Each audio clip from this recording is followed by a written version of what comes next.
Simon Brown, because it's a punch that lands as a jab. It's a jab. It's what we call a shot.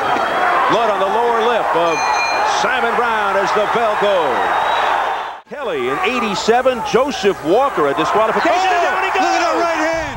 Di era 90-an, nama Terry Norris bersinar terang di divisi super welter.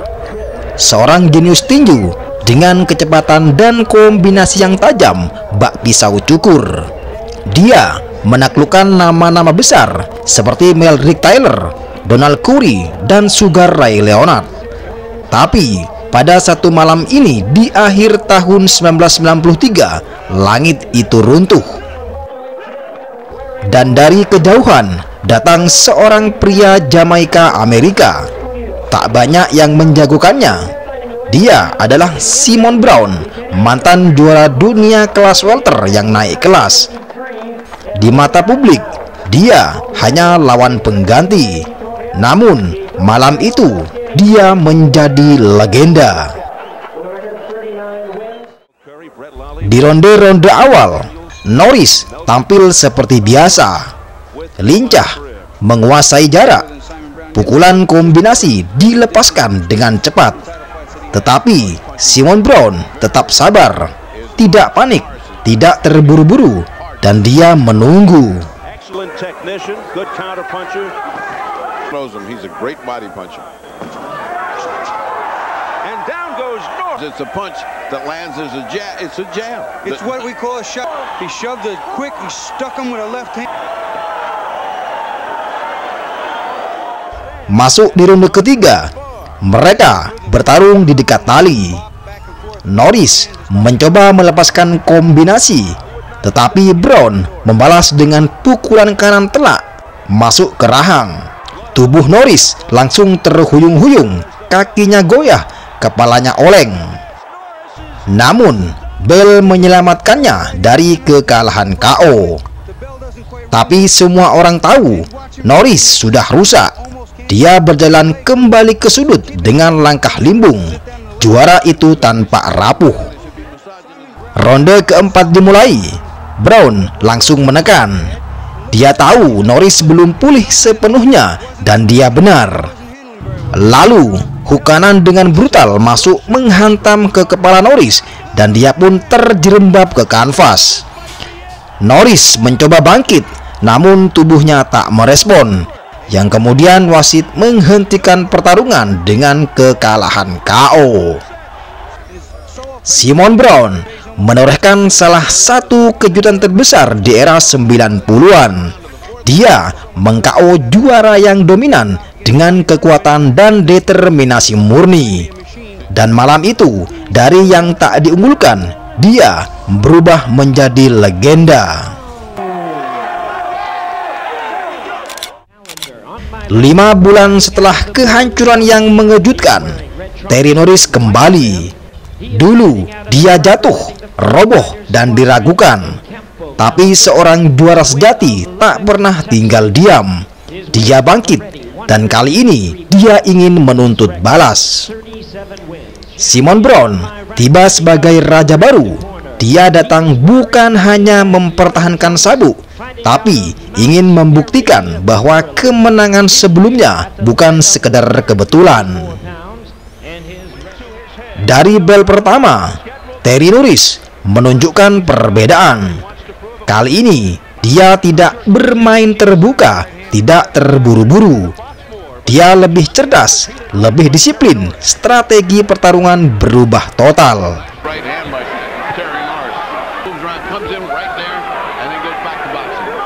Norris menggunakan kecepatan kaki, menjaga jarak, lalu masuk dan keluar dengan kombinasi cepat. Simon Brown yang dulu sukses di jarak dekat, kini kesulitan mengejar.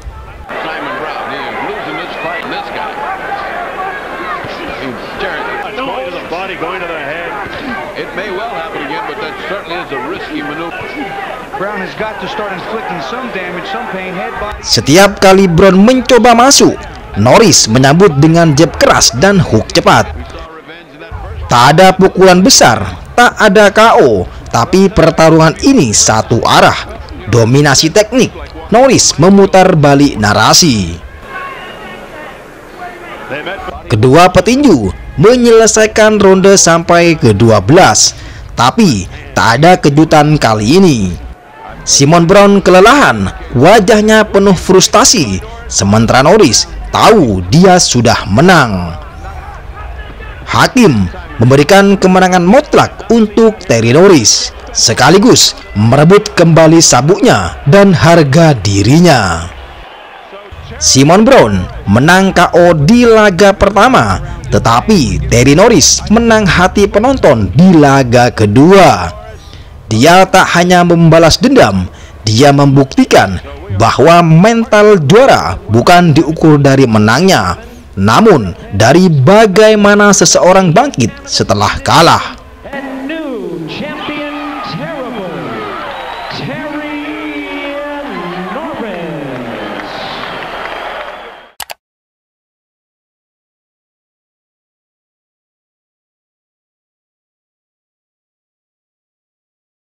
Pada tanggal 12 November 1994, dunia tinju menyaksikan sebuah malam yang mengejutkan. Bukan karena kombinasi brutal, bukan karena KO spektakuler, tapi karena akhir yang mengguncang reputasi seorang juara dunia. Terry Norris, sang juara WBC yang terkenal eksplosif, menghadapi penantang asal Republik Dominika, Luis Santana.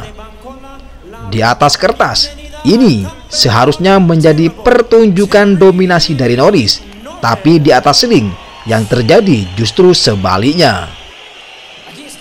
Dari awal bel berbunyi, Terry Treble Norris langsung mengambil kendali. Agresif, cepat, dan melayangkan jab keras, kombinasi 2-3 kali pukulan, memotong gerak Santana seperti petarung veteran yang tahu ia datang untuk menang cepat. Sementara Luis Santana, ia lebih pasif, bertahan dan menunggu. Bahkan terkadang tampak seperti tidak ingin bertukar pukulan. Tapi dia juga tahu sesuatu yang hanya bisa dimainkan oleh petarung licik dan penuh pengalaman. Di ronde kedua dan ketiga, Norris semakin intens. Dia tahu lawannya tidak punya power, dan seperti biasa dia ingin menghibur penonton. Jab-jab keras diikuti overhand kanan mendarat ke tubuh dan kepala Santana. Lalu datanglah momen itu pada ronde kelima. Di tengah pertukaran, Norris mengunci Santana di pojok. Kombinasi cepat mendarat, Santana membungkuk. Lalu sebuah pukulan kanan menghantam bagian kepala belakang Santana, dan dia pun terjatuh. Dia tidak pingsan, tidak KO, yang kemudian wasit segera memanggil dokter. Waktu terus berjalan, Santana tampak tidak bisa melanjutkan. Kemudian keputusan pun dijatuhkan. Terry Norris didiskualifikasi. Penonton tercengang, komentator kebingungan. Dan malam itu, Luis Santana keluar sebagai pemenang, bukan karena kehebatan, tapi karena kecerdikan dan kontroversi. Norris menuduh Santana melakukan sandiwara. Banyak yang setuju. Bahkan saat Santana digotong keluar arena, ekspresi wajahnya tampak terlalu sadar untuk seorang korban pukulan mematikan. Namun yang pasti, malam itu gelar WBC berpindah tangan, dan sejarah mencatat kemenangan Santana sebagai salah satu paling kontroversial dalam dunia tinju modern. 5 bulan setelah malam kontroversial itu, dunia tinju menuntut keadilan. Terry Norris, sang mantan juara yang merasa dirampok, akhirnya mendapat kesempatan kedua. Tanggal 9 April 1995, panggung pertarungan ulang pun dibangun. Terry Norris masuk ke dalam ring dengan satu misi, menghancurkan Santana. Bukan hanya untuk merebut sabuknya kembali, tapi untuk membuktikan bahwa pertarungan pertama hanyalah lelucon murahan. Sejak ronde pertama, Norris tampil dominan. Pukulan kombinasi cepat mendarat dengan akurasi. Jab-jab keras, uppercut tajam, dan hook kiri silih berganti menghantam Santana. Sementara sang lawan hanya mengelak, memeluk, dan kadang memberi isyarat ke wasit, persis seperti sebelumnya. Memasuki di ronde ketiga, tekanan semakin memuncak. Norris yang sudah sejak awal frustasi dengan gaya bermain Santana mulai lepas kendali. Dalam sebuah clinch, wasit memisahkan keduanya, tapi Norris tidak menunggu aba-aba. Sebuah pukulan keras mendarat setelah break. Santana terjatuh, menggeliat, dan sekali lagi dia tak mampu melanjutkan pertarungan. Dan sekali lagi, Terry Norris didiskualifikasi. Penonton yang hadir di dalam arena tidak percaya. Komentator ESPN bingung. Ini deja vu, perulangan absurd dari skenario sebelumnya. Norris dengan wajah geram hanya bisa menatap kosong. 2 kekalahan, 2 didiskualifikasi, 2 kali sabuk lepas begitu saja. Well, it is almost incredible, Dave. How do you get this? Lanjut di pertarungan trilogi. 2 kali pertarungan, 2 kali kemenangan lewat didiskualifikasi. Luis Santana juara yang tak pernah benar-benar menang, sementara Terry Norris singa terluka yang selama 2 kali dibuat terlihat seperti monster. Pada 19 Agustus 1995, semua akan diselesaikan dengan tinju yang sebenarnya. Terry Norris tidak datang untuk bermain-main, tak ada ruang untuk kesalahan. Dia membawa dendam, strategi, dan niat untuk menghabisi. Bel ronde pertama berbunyi.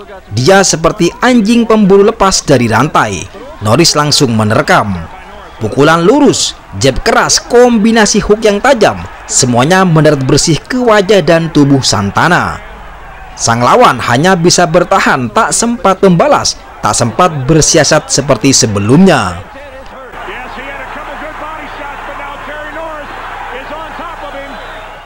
Ronde kedua dimulai dan jadi penutup dari segala drama.